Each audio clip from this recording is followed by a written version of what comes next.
अस्सलामुअलैकुम। आज हम एक बहुत ही गहरे और बुनियादी ख्याल पर बात करने वाले हैं। और वो ख्याल ये है कि खुदा का हर काम, हर अंदाज खूबसूरत है, भले ही हमें फौरन समझ ना आए कि ऐसा क्यों हो रहा है। तो चलिए इसको आराम से समझने की कोशिश करते हैं। तो शुरुआत करते हैं इस एक जुमले से। बेशक वो ज़ात ही है जो हमें आजमाता भी है और नवाजता भी है। कितनी ज़बरदस्त बात है ना। इसका मतलब साफ है कि ज़िंदगी में जो दो बड़ी चीज़ें होती हैं, यानी मुश्किलें और खुशियां, दोनों एक ही जगह से आती हैं। और यही सोच, यही तसव्वुर हमारी आज की पूरी गुफ्तगू की बुनियाद है। तो इस बुनियाद पर आगे बढ़ते हुए पहला पॉइंट यह है कि उसकी तरफ से होने वाले हर काम में एक खूबसूरती छुपी हुई है। अब चाहे हम उस खूबसूरती को देख पाएं या ना देख पाएं, उसे महसूस कर पाएं या ना कर पाएं, लेकिन जब हम ये मान लेते ना तो दिल में एक एतमाद, एक सुकून सा आ जाता है। अच्छा, तो ये तो हो गई एक आम सी बात। लेकिन अब थोड़ा डिटेल में जाते हैं, देखते हैं कि उसकी मर्जी हमारी ज़िंदगी में किन खास तरीकों से सामने आती है। आखिरकार ये मतन हमें बताता क्या है? तो वो दो रास्ते हैं कौन से? जी हाँ, वो हैं आजमाइश और रहमत, यानी मुश्किलें और आसानियाँ। ये देखने में एक दूसरे से बिल्कुल अलग लगते हैं, लेकिन असल में एक दूसरे से बहुत गहरे जुड़े हुए हैं। चलिए इन्हीं पर बात करते हैं। यहाँ देखिए, एक ही मर्जी के दो अलग अलग रूप। एक तरफ है आजमाइश, इसका मकसद क्या है? सब्र सिखाकर अंदर से मजबूत बनाना। और दूसरी तरफ है रहमत, जो बिल्कुल बारिश की तरह नेमतों की सूरत में हम पर बरसती है। देखने में कितने अलग है ना, लेकिन याद रखें, इन दोनों का सोर्स, इनका सर चश्मा एक ही है। अच्छा, तो आइए पहले रास्ते को थोड़ा और खोलकर देखते हैं। आजमाइश। सवाल यह है कि इसका असल मकसद क्या है, और अगर इस रास्ते से गुजरना पड़े तो वो कौन सी ऐसी खास क्वालिटी है जो हमें चाहिए होगी? रो क्वालिटी है सब्र।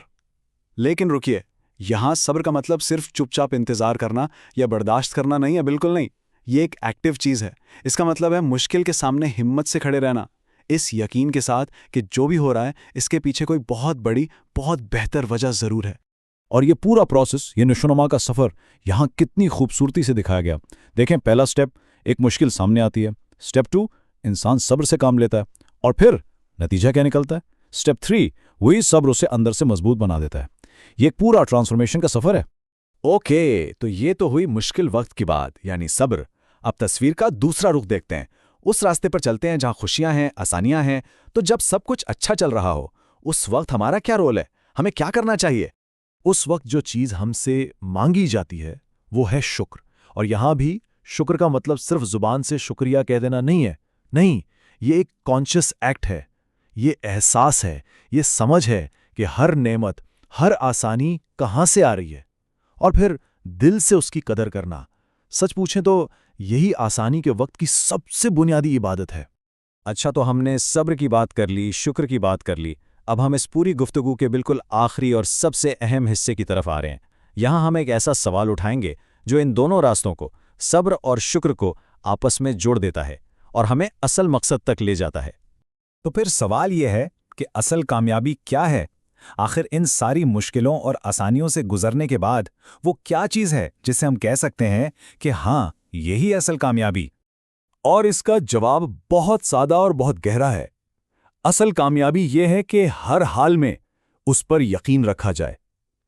सिर्फ मुश्किल में सब्र करना कामयाबी नहीं है, सिर्फ आसानी में शुक्र करना भी पूरी कामयाबी नहीं है। असल कामयाबी है हर हाल में, चाहे अच्छा हो या बुरा, उस पर पुख्ता, ना टूटने वाला यकीन रखना। और यही है यकीन। यकीन वो फाउंडेशन है, वो बुनियाद है जिस पर सब्र और शुक्र दोनों की इमारतें खड़ी होती हैं। ये दिल का वो इत्मीनान है, वो गहरा भरोसा है कि जो भी हो रहा है ना, वो आखिर में हमारे लिए बेहतरीन ही होगा, भले ही हमारी छोटी सी अकल उस वक्त उसको समझ ना पा रही हो। तो इस यकीन के आप कह लें 3 सुतून हैं। पहली बात, ये हर हाल में काम करता है, खुशी हो या गम, ये यकीन टूटता नहीं। दूसरी बात, ये इस चीज का मोहताज नहीं कि हमें सब कुछ समझ आ रहा हो या नहीं। और तीसरी और सबसे अहम बात, ये इस भरोसे पर खड़ा है कि अल्लाह का हर फैसला हमेशा बेहतरीन होता है। तो आखिर में आइए इस पूरी बात को इस खूबसूरत दुआ के साथ ख़त्म करते हैं, जो असल में इस पूरे पैगाम का निचोड़ है। अल्लाह हमें हर मुश्किल में सब्र और हर खुशी में शुक्र अदा करने की तौफीक दे। आमीन। ये सिर्फ एक दुआ नहीं है, ये इस सारी सीख को अपनी ज़िंदगी में लाने का एक अज़्म है। और इस गुफ्तगू को हम इस एक आखिरी सवाल पर छोड़कर जाते हैं। जरा सोचिए, अगर हर फैसला वाकई बेहतरीन है, तो फिर जिंदगी के ये जो उतार चढ़ाव हैं, इनको देखने का हमारा अंदाज, हमारा नजरिया कैसे बदल सकता है? हमारी परेशानियां और हमारी खुशियां सब कितनी अलग महसूस होने लगेंगी। इस पर गौर जरूर कीजिएगा।